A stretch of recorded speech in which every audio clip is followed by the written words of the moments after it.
ये आकाशवाणी रायपुर है। प्रादेशिक समाचार बुलेटिन के साथ मैं शशिकांत यादव।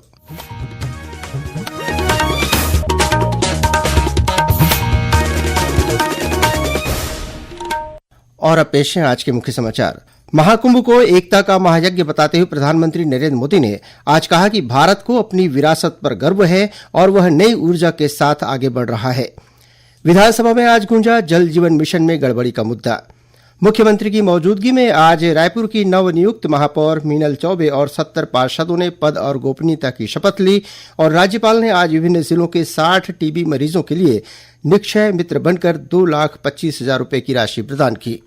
अब समाचार विस्तार से। महाकुंभ को एकता का महायज्ञ बताते हुए प्रधानमंत्री नरेंद्र मोदी ने आज कहा कि भारत को अपनी विरासत पर गर्व है और वह नई ऊर्जा के साथ आगे बढ़ रहा है।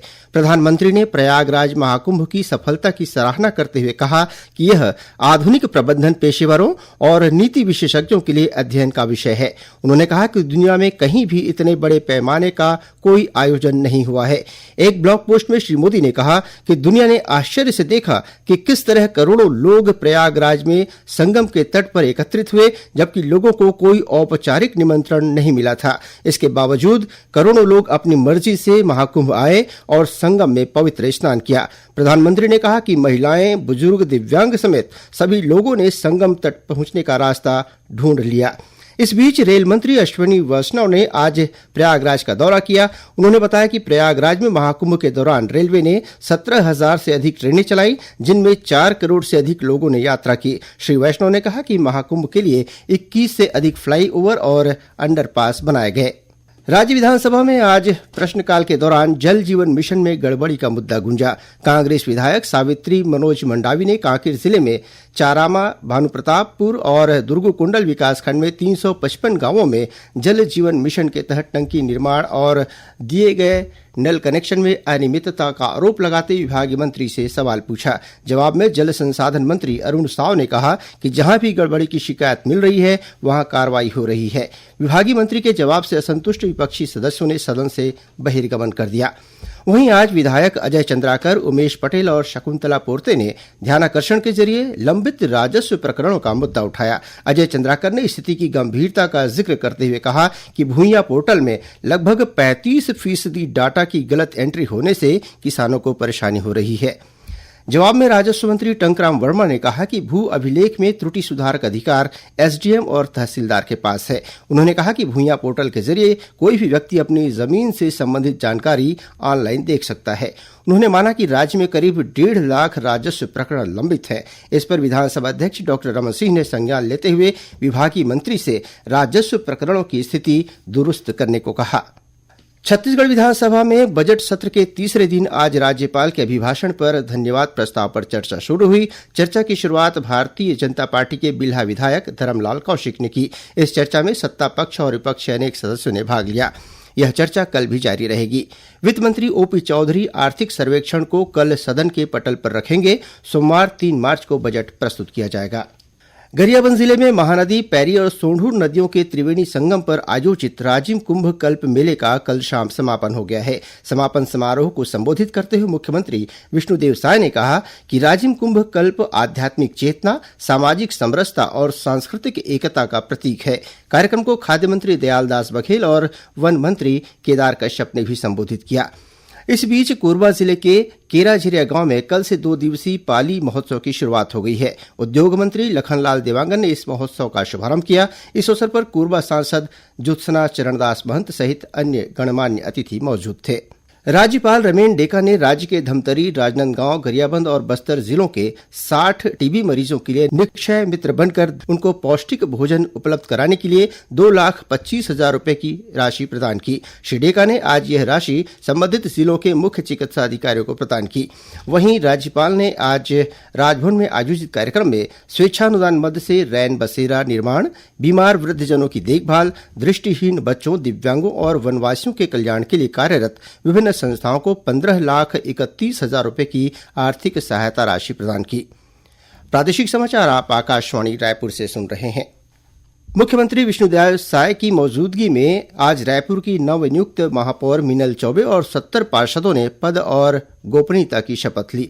राजधानी के रायपुर के इंडोर स्टेडियम में आयोजित शपथ ग्रहण समारोह में कलेक्टर डॉक्टर गौरव कुमार सिंह ने सबसे पहले महापौर और उसके बाद पार्षदों को शपथ दिलाई। कार्यक्रम की अध्यक्षता विधानसभा अध्यक्ष डॉक्टर रमन सिंह ने की। इस अवसर पर अति विशिष्ट अतिथि के रूप में उप मुख्यमंत्री अरुण साव और विजय शर्मा, केंद्रीय राज्य मंत्री तोखन साहू, सांसद बृजमोहन अग्रवाल, मंत्री केदार कश्यप, रामविचार नेताम, ओपी चौधरी और प्रदेश भाजपा अध्यक्ष किरण सिंह देव उपस्थित थे। इस अवसर पर मुख्यमंत्री ने नवनिर्वाचित जनप्रतिनिधि को बधाई देते हुए कहा कि वे रायपुर को स्वच्छ, सुव्यवस्थित और समृद्ध शहर बनाने की दिशा में दृढ़ संकल्प के साथ कार्य करें। बिलासपुर नगर निगम की नवनिर्वाचित महापौर पूजा विधानी और पार्षद कल शपथ लेंगे। रायपुर में नेहरू युवा केंद्र तथा युवा कार्यक्रम और खेल मंत्रालय द्वारा 24 से 28 फरवरी तक युवा आदान प्रदान कार्यक्रम का आयोजन किया जा रहा है। इस कार्यक्रम के अंतर्गत बस्तर जिले के युवाओं का प्रतिनिधिमंडल हिस्सा लेने पहुंचा। कार्यक्रम में रायपुर विधायक पुरंदर मिश्रा ने युवाओं से मुलाकात की और उनसे चर्चा करते हुए कहा कि युवा आदान प्रदान कार्यक्रम युवा शक्ति के लिए महत्वपूर्ण है। इस कार्यक्रम में रायपुर की नवनिर्वाचित महापौर मीनल चौबे भी उपस्थित थीं। युवा आदान प्रदान कार्यक्रम का उद्देश्य युवाओं के बीच सांस्कृतिक आदान प्रदान को बढ़ावा देना तथा भाषा, खान पान और अन्य विविध गतिविधियों के माध्यम से परस्पर समझ विकसित करना है। प्रदेश में संचालित एकलव्य आदर्श आवासीय विद्यालयों में आगामी शिक्षण सत्र के तहत कक्षा 6वीं में प्रवेश के लिए प्राक चयन परीक्षा 2 मार्च को होगी। यह परीक्षा प्रदेश के 26 जिलों में स्थित 151 परीक्षा केंद्रों पर आयोजित की जाएगी। इसके लिए लगभग 42,000 विद्यार्थियों ने पंजीयन कराया है। परीक्षा सुबह 10 बजे से दोपहर 12 बजे तक होगी। वर्तमान में प्रदेश में 75 एकलव्य आदर्श आवासीय विद्यालय संचालित हैं, जिनमें 10 कन्या, 6 बालक और 59 संयुक्त विद्यालय शामिल हैं।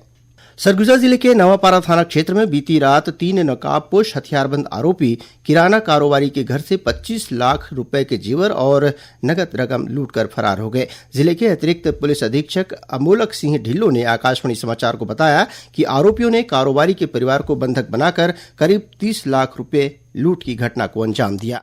ग्राम नवापारा के retired deputy ranger Radheshyam Gupta है। उनके मकान में बीती रात को करीबन 1 से 1:30 बजे जो है 3 अज्ञात व्यक्ति, जिसमें कि 2 जो थे वो हेलमेट धारण किए हुए थे और 1 जो था वो गमछा लपेटा हुआ था और तीनों का चेहरा जो था वो ढका हुआ था। बाहर से सीढ़ी लगी हुई थी, लोहे की सीढ़ी, वहां से घुसे, ऊपर गए और ऊपर से दरवाजा तोड़ते हुए नीचे आए और जो घर के सदस्य थे उनको एक कमरे में बंद करके कुछ सामान जो लूटे हैं। वर्तमान में डॉग स्पॉट स्पेशल टीम और साइबर की टीम जो है मौके पर लगी हुई है और आरोपी की पतासाजी की जा रही है। और अब पेश है मौसम का हाल। मौसम विभाग से प्राप्त जानकारी के अनुसार पश्चिमी विक्षोभ के असर से कल 28 फरवरी से प्रदेश के 1-2 जिलों में हल्के बादल छाए रह सकते हैं। मौसम विज्ञानी एचपी चंद्रा ने आकाशवाणी समाचार को बताया कि प्रदेश के मध्य और उत्तर भाग में 1 मार्च तक तापमान में करीब 2 डिग्री सेल्सियस वृद्धि होने की संभावना है।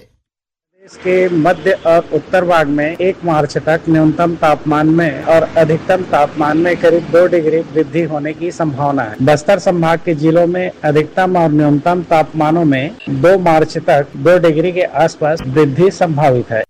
और अब कुछ समाचार संक्षेप में।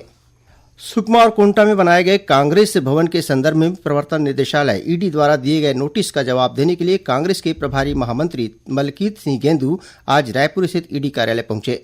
मुख्यमंत्री विष्णुदेव साय ने हिंदी फिल्म छावा को राज्य में टैक्स फ्री करने की घोषणा की है। इंदिरा गांधी राष्ट्रीय मुक्त विश्वविद्यालय में ओडीएल में प्रवेश के लिए कल 28 फरवरी अंतिम तिथि है। बस्तर जिले में राष्ट्रीय गुणवत्ता आश्वासन मानक एनक्यूएएस के तहत 19 स्वास्थ्य केंद्रों को राष्ट्रीय स्तर की गुणवत्ता का दर्जा मिला है। जांजगीर चांपा जिले के ग्राम पंचायत जाटा बहेराडीह की नवनिर्वाचित महिला सरपंच भगवती चंद्र कुमार मरकाम की मौत हो गई है। उनकी तबीयत बिगड़ने पर उन्हें बिलासपुर स्थित एक अस्पताल में भर्ती कराया गया था, जहां उनका निधन हो गया। रायगढ़ जिले में पर्यावरणीय सुरक्षा नियमों का उल्लंघन करने के आरोप में प्रशासन ने 14 उद्योगों पर करीब 10.5 लाख रुपए का जुर्माना लगाया है। गौरेला पेंड्रा मरवाही जिले के कलेक्टर लीना कमलेश मंडावी ने आज स्कूली बच्चों को दवा खिलाकर फाइलेरिया मुक्ति अभियान का शुभारंभ किया। जांजगीर में ओपन लिंक फाउंडेशन और विनोवा ऐप टीम द्वारा जिला प्रशासन के साथ मिलकर शिक्षण उत्सव का आयोजन किया गया और दुबई में आयोजित Asian bench press and deadlift प्रतियोगिता में रायगढ़ जिले के घरघोड़ा क्षेत्र की मेघा भगत ने स्वर्ण पदक जीता है। अंत में मुख्य समाचार एक बार फिर। महाकुंभ को एकता का महायज्ञ बताते हुए प्रधानमंत्री नरेंद्र मोदी ने आज कहा कि भारत को अपनी विरासत पर गर्व है और वह नई ऊर्जा के साथ आगे बढ़ रहा है। विधानसभा में आज गूंजा जल जीवन मिशन में गड़बड़ी का मुद्दा।